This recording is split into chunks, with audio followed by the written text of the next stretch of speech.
Glória a Deus. Tiago capítulo 4, versículo 7. Diz assim: portanto, sujeitem-se a Deus, mas resistam ao diabo e ele fugirá de vocês. Vamos bem forte, bem bonito. 1, 2, 3 e já. Portanto, sujeitem-se a Deus, mas resistam ao diabo e ele fugirá de vocês. Amém? Pai, graças te dou, porque a tua palavra ela é poderosa para falar aos nossos corações. Em nome de Jesus, amém? Você pode se assentar, coloca o teu celular no silencioso. Vamos, a partir deste momento, evitar o máximo de movimentação, qualquer irreverência possa tirar nossa atenção da palavra. Queridos, hoje eu quero encerrar a série que a gente tem pregado domingos à noite e chamamos o governo do anticristo. Então hoje é a última mensagem desse tema e eu quero só recordar a respeito do que nós estamos falando. Começo domingos atrás, 4, 5 domingos atrás, nós começamos a falar desse tema, aonde o que nós queremos trazer para a igreja é a compreensão de valores que já estão implantados, não que estão sendo ou que vão ser, mas já estão implantados na nossa sociedade. E esses valores, eles constituem a plataforma sobre a qual o anticristo vai governar sobre toda a terra quando a igreja for arrebatada. Logicamente, e nós não falamos assim de todos os valores, mas abordamos alguns que estão muito falados, ainda mais nesse momento em que o nosso país está se preparando para votar. E a gente trouxe aqui então algumas diretrizes bíblicas. Talvez muitos que estão aqui não conhecem a Igreja Batista Ebenezer. A Igreja Batista Ebenezer ela não atua de forma partidária. Nós não elegemos um político e nós falamos é o nosso. Não, cada membro da igreja é livre para votar em quem entende que deve votar, mas nós ensinamos princípios bíblicos e estamos nessa série orientando a cada um de vocês a escolherem candidatos que defendam os valores e os princípios que nós cremos, pregamos. E nessas semanas nós falamos, a primeira mensagem dessa série, nós falamos sobre o ateísmo. Então, quantos de vocês estavam aí? Amém? Quem não estava, essas mensagens elas estão no canal. Nós temos um canal no YouTube, onde colocamos o áudio dessas mensagens e você pode entrar lá e ouvir essas palavras que já foram pregadas. Então, falamos sobre o ateísmo. Na segunda mensagem, tratamos sobre um tema bem polêmico na nossa nação. Posicionamos biblicamente a respeito disso, que foi o aborto. Depois, na terceira semana, foi o culto de ceia. Então nós falamos sobre o governo de Cristo, o reino milenar de Jesus sobre a terra. Domingo passado nós falamos sobre as ideologias contrárias às famílias. E hoje nós vamos encerrar tratando, o tema de hoje é resistindo o avanço. Repita comigo: resistindo o avanço das trevas. Irmãos, eu creio que nós temos como igreja, nós somos a igreja, nós fazemos parte, aliás, nós fazemos parte da igreja dos últimos dias. Eu creio que nós veremos na nossa geração, ainda nessa década, eu creio particularmente, não quero marcar dia, hora, porque a Bíblia diz que o dia, a hora ninguém sabe, mas eu creio que nós estamos, vamos dizer assim, na década do arrebatamento. Nós somos aqueles que vão ver, vão presenciar, vão experimentar, né? Vamos ver não, deixa eu fazer uma colocação melhor. Nós seremos aqueles que subiremos.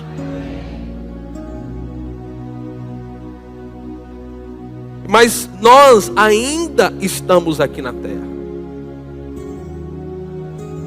Então, nós temos a responsabilidade, como igreja, de resistir firmemente ao que o inimigo está fazendo nesses últimos dias. Nós sabemos que somos cidadãos dos céus, mas nós também somos cidadãos aqui da terra. A gente está aqui na terra e nós temos uma responsabilidade. Eu quero afirmar algo que eu tenho falado nestas mensagens, irmãos. Votem em ninguém, partido nenhum, coligação política nenhuma, que defenda nas suas pautas o ateísmo, o aborto, ou qualquer tipo de ideologia contrária às famílias. Não adianta nós orarmos, pedir para Deus mudar a nossa nação, mas quando chega o nosso momento, nós somos irresponsáveis, não escolhemos, escolhemos às vezes candidatos com base no marketing, propaganda, mas nós temos que escolher com base nos princípios bíblicos. Tenho acompanhado a situação na Nicarágua, onde a igreja está sendo perseguida.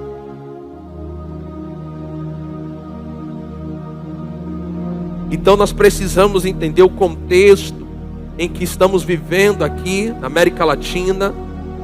Brasil não é uma exceção, mas temos que resistir firmemente àquilo que o diabo quer impor sobre esta nação, porque nós estamos aqui como igreja para nos posicionar, para defender os nossos valores, defender os nossos princípios, defender aquilo que cremos e nos posicionar sem medo.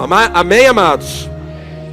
Mas eu creio que nesse tempo existem alguns compromissos que a igreja, e quando eu me refiro à igreja, não me refiro somente a esta igreja, mas o corpo de Cristo como um todo espalhado pela terra. Existem compromissos que a igreja dos últimos dias precisa assumir para resistir ao diabo. O texto que nós lemos diz que a gente deve se sujeitar a Deus, resistir ao diabo, e ele vai fugir de nós. Então alguns compromissos precisam ser firmemente fortalecidos, enfatizados, alicerces últimos dias da igreja na terra. Eu quero nessa noite destacar alguns desses compromissos, e também, amados, isso deve nos avaliar se como igreja, essas mensagens que eu tenho pregado nessa série, o governo do anticristo, ela é diferente da maioria das mensagens que nós estamos habituados a ouvir, porque a maioria das mensagens, elas respondem ou elas nos tocam nos nossos assuntos pessoais. E essa série de mensagem, ela nos toca nos assuntos coletivos, mas que nós precisamos atuar. Então, eu quero que você preste atenção nos compromissos e a igreja dos últimos dias, e nós fazemos parte desta igreja. Você pode dizer amém? Nós precisamos assumir, ou se já assumimos, precisamos nos manter firmes nesses compromissos, fortalecê-los, enfatizá-los. Então, o primeiro compromisso que a igreja dos últimos dias precisa assumir é o compromisso com a pregação e o ensino da palavra. É o primeiro compromisso. A igreja ela está na terra e a sua missão prioritária, a sua primeira tarefa, a sua primeira responsabilidade é pregar o Evangelho. É a nossa responsabilidade pregar. Nem todos que vão nos ouvir aceitar Jesus. Nem todos que vão nos ouvir receberão a palavra. Mas isso não é a nossa responsabilidade. A Bíblia diz que é o Espírito Santo que convence o homem da justiça, do pecado e do juízo. Mas é a responsabilidade da igreja pregar. Se ninguém crê, a igreja continua pregando. Se ninguém quer ouvir, a igreja continua pregando. Olha só como isso está enfatizado em Marcos capítulo 16, o versículo 15. Evangelho de Marcos, capítulo 16, versículo 15. Eu quero que a igreja me ajude bem forte. Vamos ler esse texto. Marcos 16, versículo 15. É um mandamento, é uma ordem de Jesus. Vamos lá, 1, 2, 3 e já. E se-lhes: vão por todo mundo e preguem o Evangelho a toda criatura. É uma ordem. É a tarefa principal, tarefa da igreja, pregar o Evangelho. O Evangelho tem que ser pregado em todo mundo, para toda criatura. Sabe, amados, nós temos que nos empenhar mais. Ouça isso, igreja. Nós temos que nos empenhar mais na pregação do Evangelho, seja aqui em Rio das Ostras e seja onde Deus nos chamar. Talvez você não saiba, a sua igreja tem um projeto evangelístico chamado Casa de Paz. É um projeto evangelístico. Atualmente nós temos funcionando 12 casas de paz.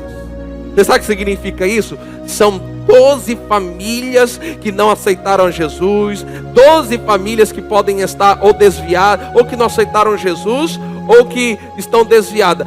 12 famílias que estão toda semana, porque é um projeto que dura 8 semanas na casa da pessoa. Então nós temos 12 famílias sendo evangelizadas, Você pode glorificar o nome do Senhor por isso. Para cada uma dessas 12 casas, nós temos uma dupla de semeadores, ou seja, nós temos 4 irmãos da igreja envolvidos nesta obra de evangelismo. Eu tenho uma notícia boa para te dar: existe vaga para você. É a nossa tarefa. Nossa igreja tem uma parceria missionária, uma obra na Nigéria. Inclusive, domingo que vem, pastor Luke vai estar aqui pregando na parte da noite. Vai ser aqui um culto missionário. Todo mês nossa igreja envia o valor de R$1.000 para essa obra. Todo mês. E domingo que vem nós vamos levantar uma oferta aqui para ele. Missionário não vai vir aqui e vai sair de mão vazia não. Amém ou não amém, pessoal? Está aí, ó. Então a palavra tem que ser pregada. Olha só o que diz 1 Coríntios, o versículo 21. 1 Coríntios capítulo 1, versículo 21. Olha só que tremendo. Visto que na sabedoria de Deus o mundo não o conheceu por sua própria sabedoria. Agora olha só. Deus achou por bem. Deus achou. Ele é Deus. Ele escolhe o método que ele quer usar. Deus achou por bem salvar os que creem por meio da loucura da pregação. Então como é que as pessoas vão ser salvas? Através da pregação. O evangelho tem que ser pregado.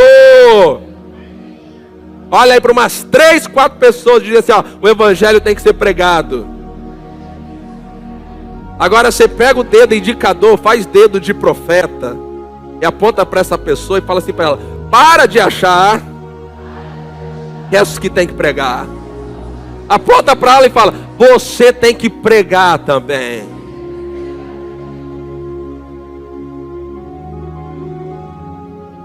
Você também tem que pregar. Quando a gente fala pregar, não quer dizer que você vai pregar no púlpito, à frente de todo mundo, mas você vai pregar para uma pessoa. Eu não estou lembrado agora aqui o número, mas vocês responderam uma pesquisa. Vocês me esperem, meu irmão. Vou trazer os números aí que vocês preencheram. Mais da metade, se não me engano, disse que não tem nenhuma dificuldade de compartilhar o evangelho com amigos, com pessoas conhecidas.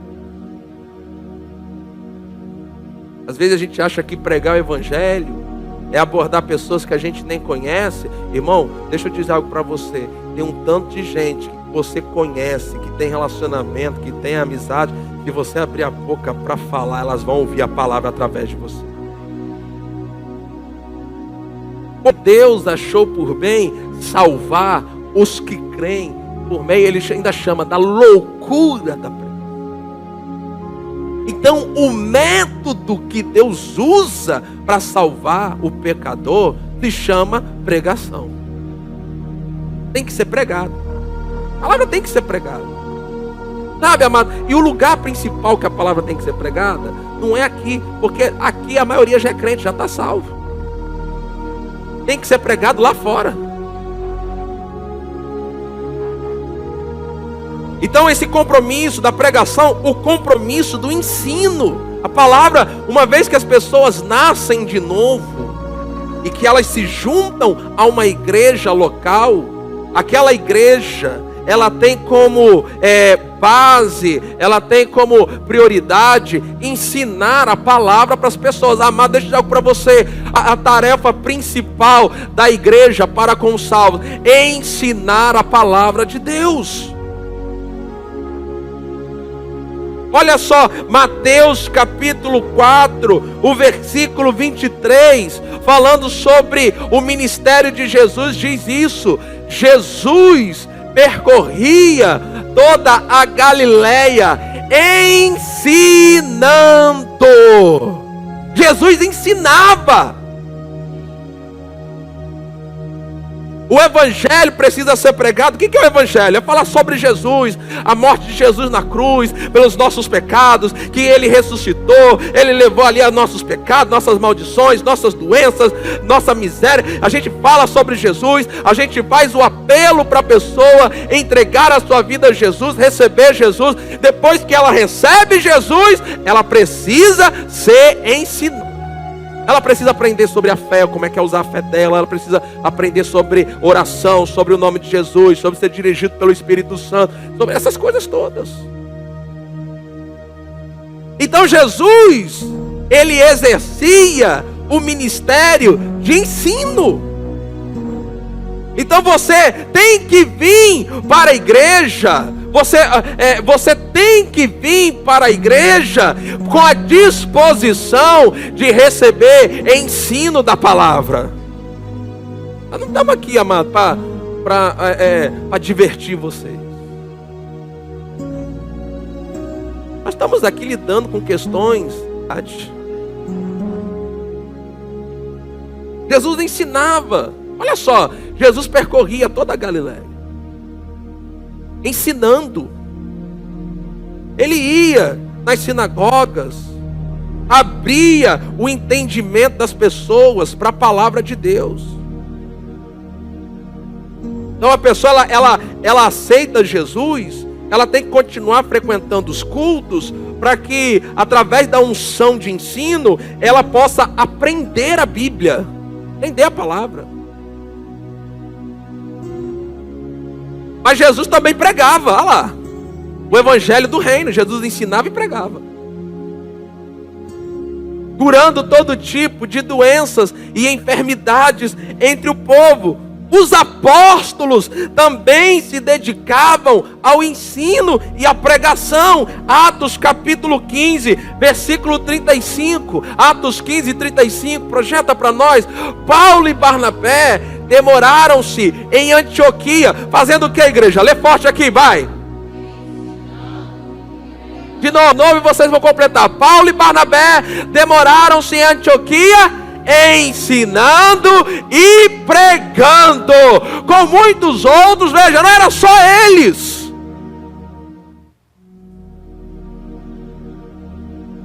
Às vezes as pessoas acham assim, não, a tarefa de pregar a palavra é do pastor. É do pastor também, mas é sua também. Mas pessoas têm que estar envolvidas nisso.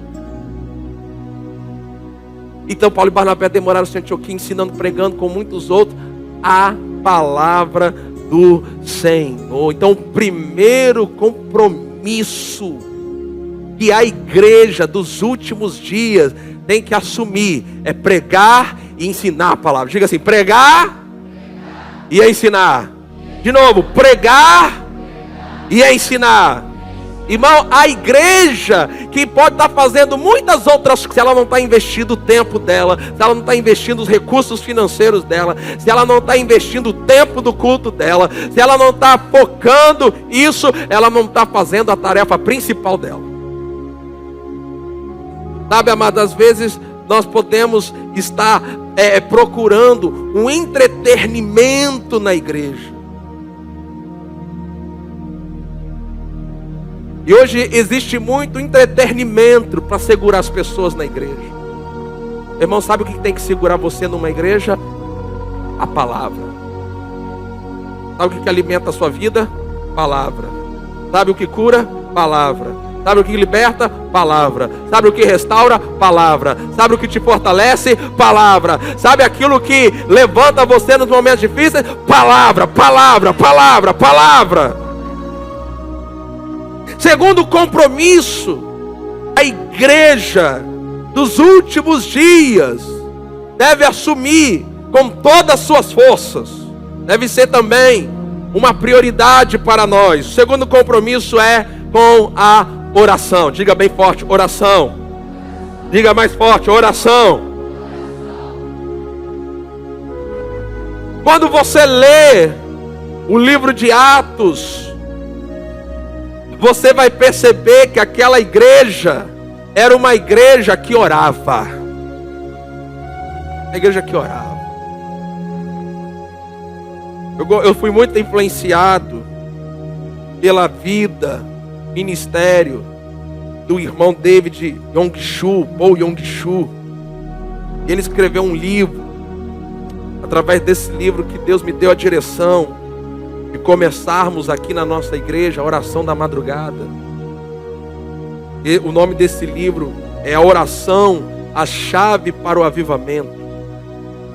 E Paul Yong-Shu, nesse livro, ele fala o seguinte, ouça isso: estamos vivendo uma era maligna. Vocês conseguem ver isso? Vocês conseguem ver malignidade para tudo quanto é lado? A maldade. Você percebeu, quem tem ainda a minha faixa etária, né, de 15, 17 anos? Mas quem tá aí, quem nasceu de 1982, né? Para você, aí você faz as contas. Mas o mundo mudou. O mundo mudou. O mundo está mais perigoso. Está mais maligno. Então ele diz, estamos vivendo uma era maligna. Satanás, auxiliado por anjos caídos e demônios, está determinado a roubar e destruir.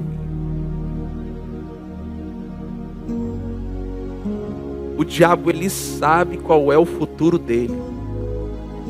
E porque ele odeia o diabo, ele odeia o ser humano. Ele odeia o ser humano. Por que o diabo odeia o ser humano? Porque o ser humano tem o que ele queria ter. Porque quando Deus nos criou, ele disse assim: façamos o homem com a imagem conforme a nossa semelhança. Deus nos criou como ele. O que o diabo queria? Queria ser como Deus. Então ele odeia o ser humano. Ele quer roubar, ele quer destruir. E Bo Yong-Chu, ele continua dizendo assim: se não nos apoiarmos, ouça isso, se não nos apoiarmos no poder da oração, se não nos apoiarmos no poder da oração, não seremos capazes de abater o poder de Satanás. Igreja forte é a igreja que ora. Família forte é a família que ora. Homem, mulher forte é homem, mulher de oração. Você tem que orar. Para você prevalecer, para sua família prevalecer, para esta igreja prevalecer, numa era tão má como nós estamos vivendo. É maldade para tudo quanto é lado. Antigamente, né? Mais velhos aí, sabe disso. A gente podia brincar na rua, não é verdade? Hoje quem tem filho, não deixa mais os filhos de vocês brincar.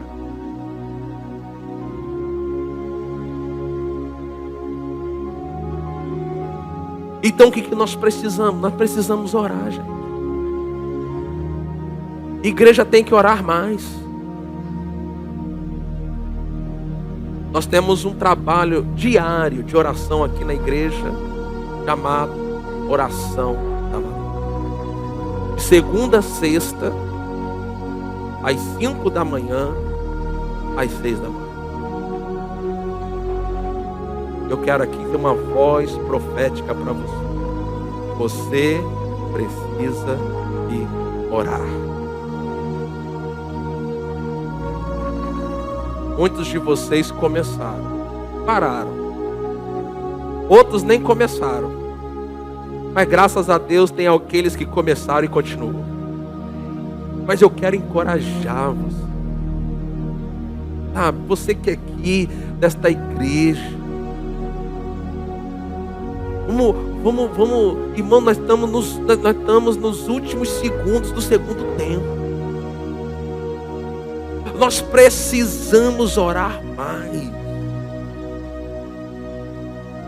Nós precisamos nos dispor na vida particular e na nossa vida coletiva como igreja. Nós temos que orar mais. Pouca oração, pouco poder. Nenhuma oração, nenhum poder. Muita oração, muito poder. Igreja precisa orar. Olha só, eu gosto muito dessa passagem de Atos capítulo 12. Atos capítulo 12, o versículo 5. Olha que coisa linda, porque Tiago e Pedro tinham sido presos. Tiago já tinha sido morto, Pedro estava preso, ia ser morto também. E a Bíblia diz assim: e assim Pedro estava guardado na prisão, mas havia oração incessante a Deus por parte da igreja a favor dele.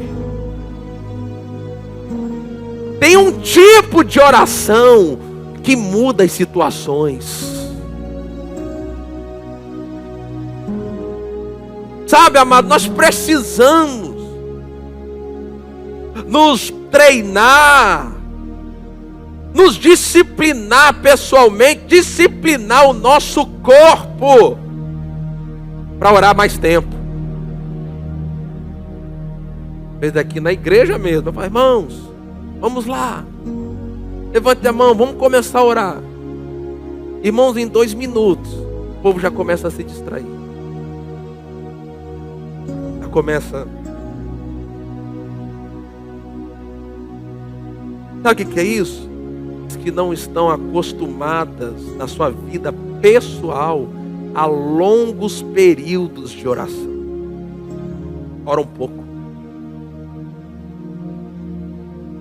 Nós precisamos resgatar do nosso tempo aquela geração do passado que quando se ajoelhava só levantava depois de 1 hora, 1 hora e meia de oração.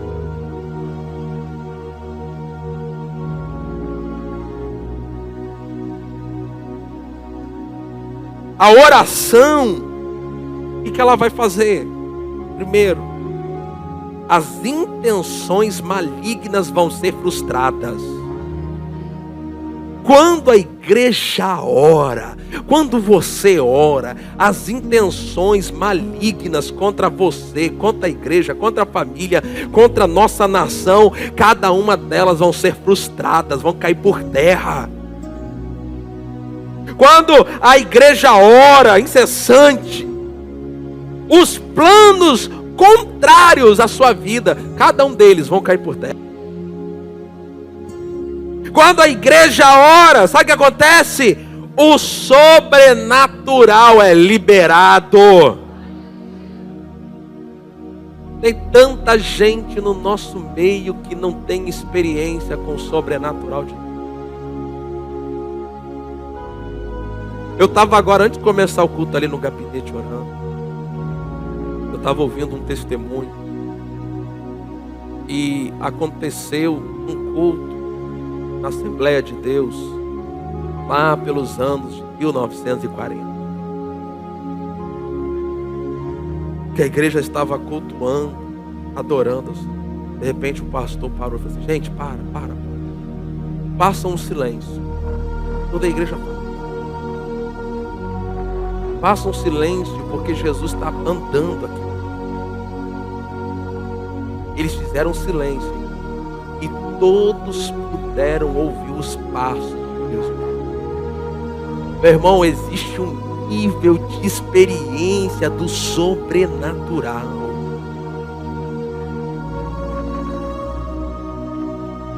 Sobrenatural. E quando a igreja ora, e vai orando, e vai orando, e vai orando, e vai orando, e vai orando, e vai orando, aquela oração fervor, aquela oração de fogo, aquela oração de poder, aquela oração que o povo é fervoroso, se encara. A Bíblia diz, por exemplo, lá em Atos capítulo 16, quando Paulo e Silas estavam na prisão, à meia-noite eles cantavam e oravam, e os outros presos ouviam. E foi tanto poder produzido naqueles louvores, naquela oração, que aquela prisão tremeu e as portas da prisão se abriram. Deixa eu dizer, recebe essa. Existe uma dimensão do sobrenatural que a gente precisa tocar lá, igreja. Cadê os homens e mulheres de oração dessa igreja?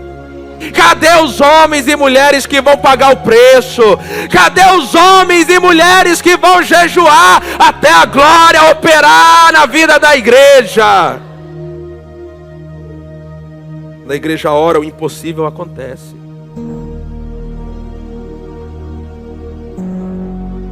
O terceiro compromisso que a igreja dos últimos dias precisa assumir: primeiro é com a pregação e ensino da palavra, segundo com a oração. Mas o terceiro compromisso é com o poder de Deus. Diga bem forte: poder de Deus. Diga mais forte: poder de Deus. Irmãos, o poder de Deus precisa ser demonstrado. Poder. Olha só o que Paulo fala em 1 Coríntios capítulo 2, versículo 4 e 5. Ele traz ali algo que nós precisamos. A minha palavra, o meu ensino, a minha palavra e a minha pregação. Então, tanto o ensino quanto a pregação tem que ter poder. Igreja na terra que vai resistir o inimigo é igreja de poder, de unção, de fogo, de glória. Só um discurso bonito não vai resolver a vida de ninguém.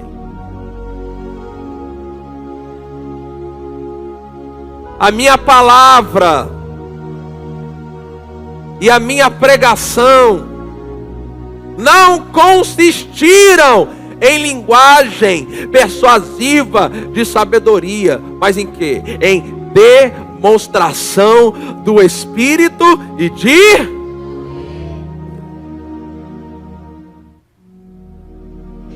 Igreja, ela faz diferença com poder. O poder de Deus, o sobrenatural de Deus. Nós precisamos poder para curar todo tipo de enfermidade. Meu irmão, deixa eu dizer algo para vocês. Ouça isso. Jesus, Ele ainda cura. Jesus cura o câncer. Jesus cura tumor. Jesus cura esquizofrenia. Jesus cura paralisia. Jesus cura problema no coração. Jesus cura problema na bexiga, no fígado, no pulmão. Jesus é aquele que cura. Jesus, Ele cura. Jesus Cristo é o mesmo ontem, hoje e eternamente. Então nós não podemos abrir mão de poder. Nós precisamos do poder. Nós precisamos do poder operando na vida da igreja. Nós precisamos de homens e mulheres poderosos. Nós precisamos de ministros poderosos. Ministros que, quando eles oram, o céu se abre, a glória desce, pessoas são curadas, pessoas são transformadas. Nós precisamos de poder para fazer, sabe o que mais? Expulsar os demônios. Parece que a igreja não crê mais que existe demônio. Gente, existe demônio por aí. E nós precisamos expulsar demônios. A gente não está caçando demônio, mas se eles aparecerem na nossa frente, eles vão ter que ser expulsos. Então a igreja tem que ter poder. Poder para trazer solução, resposta às causas impossíveis.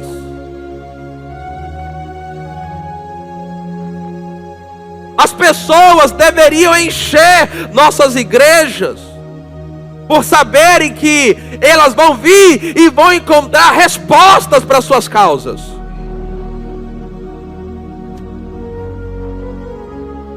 Para as causas impossíveis, para as causas sem solução.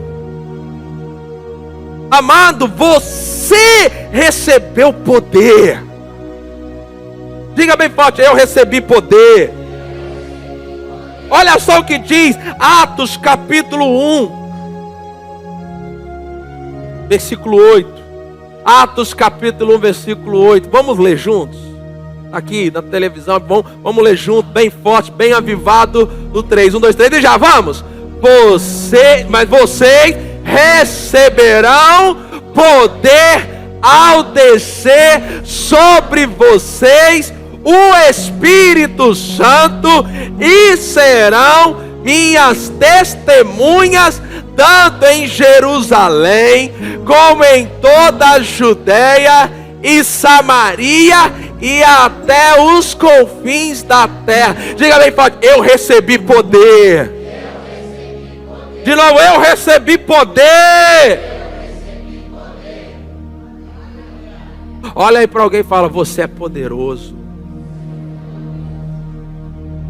Sabe por quê, amado? Porque você recebeu poder. E esse poder, o que é esse poder? É a capacidade sobrenatural de realizar milagres. Você recebeu uma capacidade sobrenatural para realizar milagres. Eu vou dizer: você recebeu uma capacidade sobrenatural. É sobrenatural. Não tenta entender com raciocínio humano. Você tem que aceitar isso, é pela fé. Olha que oração poderosa de Atos 4, versículo 29 ao 31. Eu amo essa oração. Atos 4, 29 ao 31. A igreja está orando. Agora, Senhor, olha para as ameaças deles. Olha para as ameaças. E concede aos teus servos que anunciem a tua palavra com toda a ousadia. Meu irmão, irmã, sabe o que você precisa? De ousadia. Pastor, eu tenho vergonha. Você precisa orar. Jesus, me dá ousadia. Me dá ousadia. Para quando eu abrir a boca, quando as pessoas me questionarem, quando eu ouvir alguma coisa, eu não fique com vergonha, eu não fique com medo, mas que eu abra a minha boca e fale a tua palavra com ousadia.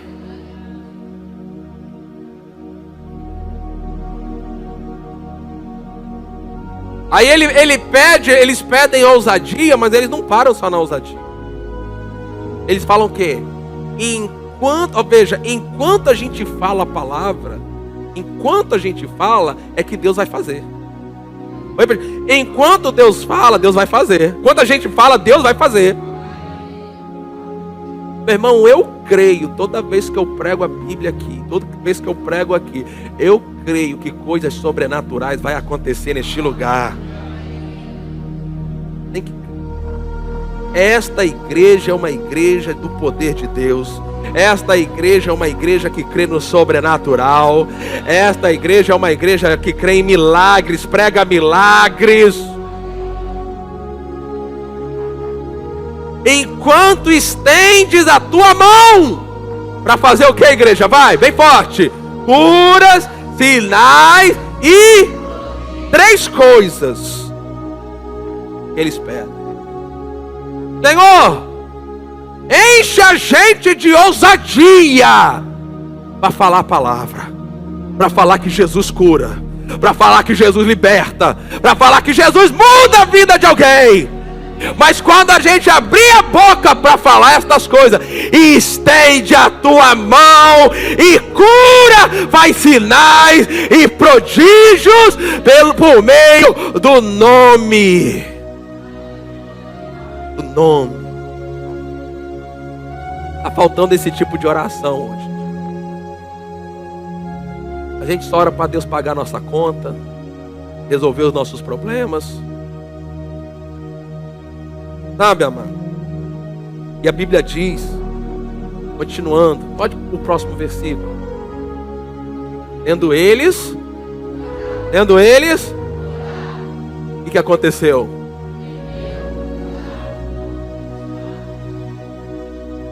E o que mais?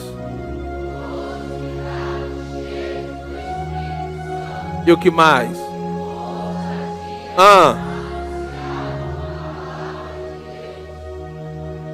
Tem gente que quer ficar cheia do Espírito Santo só dentro da igreja. Mas em Atos eles ficavam cheios do Espírito Santo para anunciar a palavra. Com ousadia. Poder. Deixa eu te dizer uma palavra para você. O poder de Deus está aqui agora. Levante as suas mãos.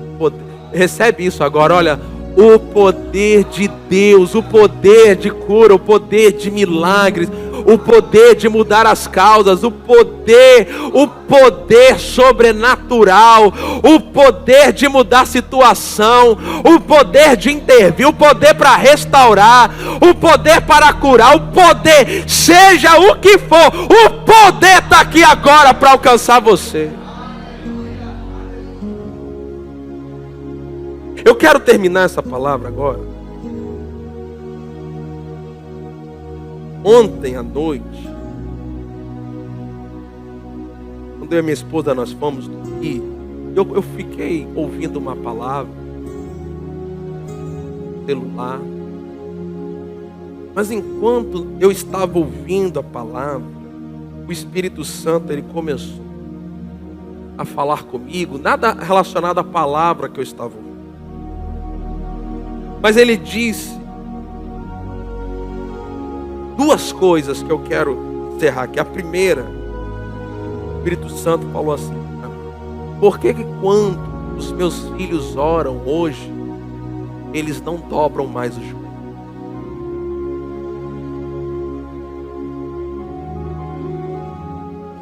Deus falou assim: eu quero ver meu povo ajoelhado.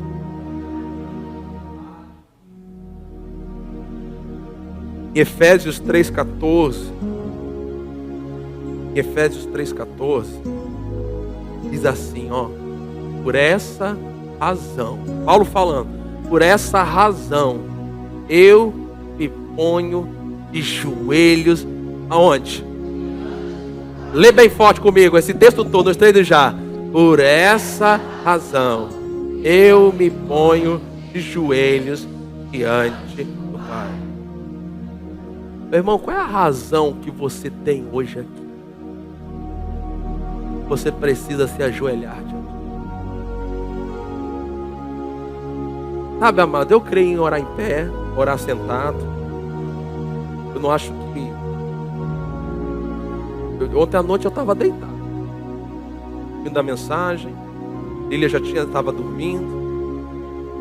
Mas sabe, amado, ali no meu quarto, na minha cama, eu fui em comunhão com Deus. De repente eu senti aquela presença. O Espírito Santo falou: eu quero o meu povo ajoelhado.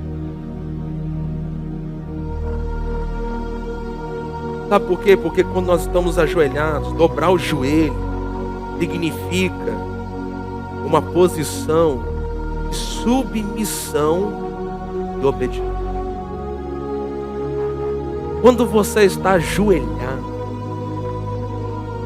você está assumindo uma postura física, submissão e obediência. Sabia que a Bíblia diz que a gente tem que se humilhar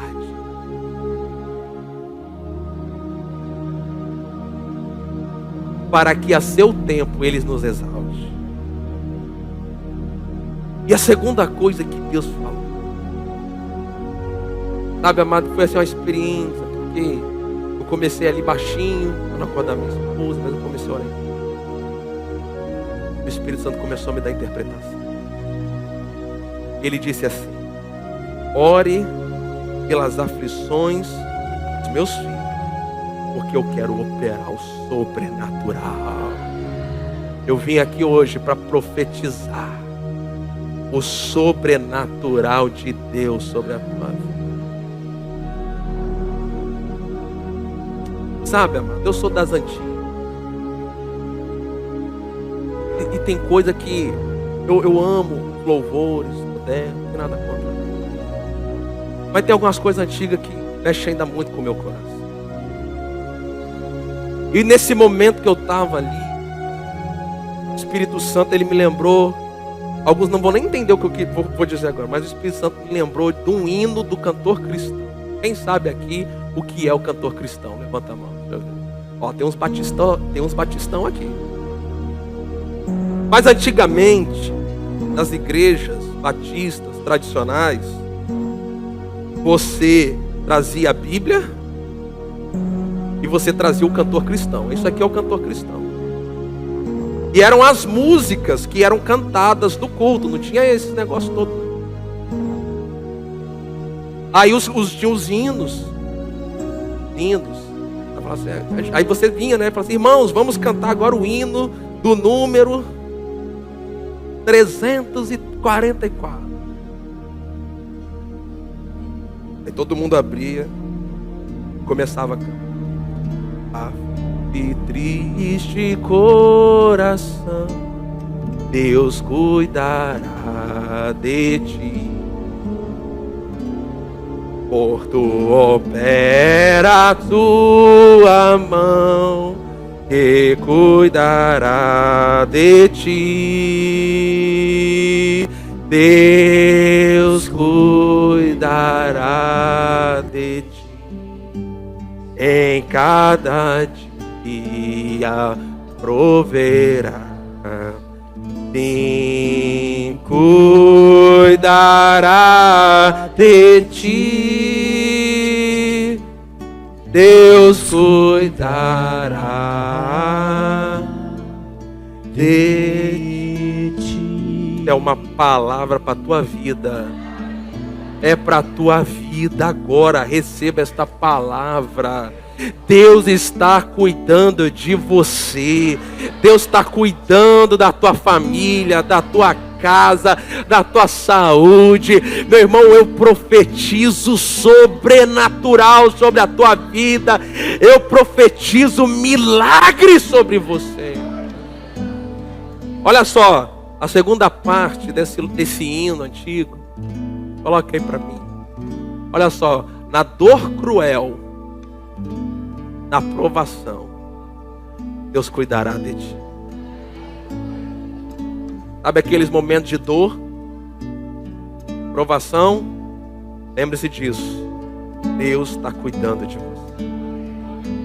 Aí ele continua dizendo assim: socorro dá e salvação, pois cuidará de ti. Você pode ficar em pé.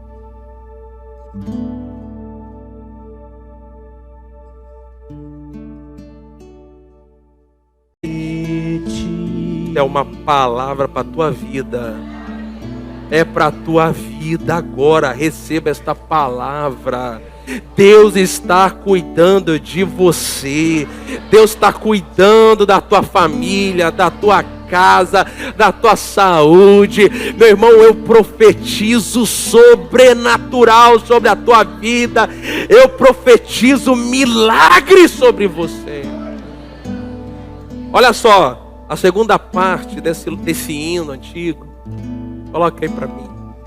Olha só, na dor cruel, na provação, Deus cuidará de ti. Sabe aqueles momentos de dor, provação? Lembre-se disso. Deus está cuidando de você.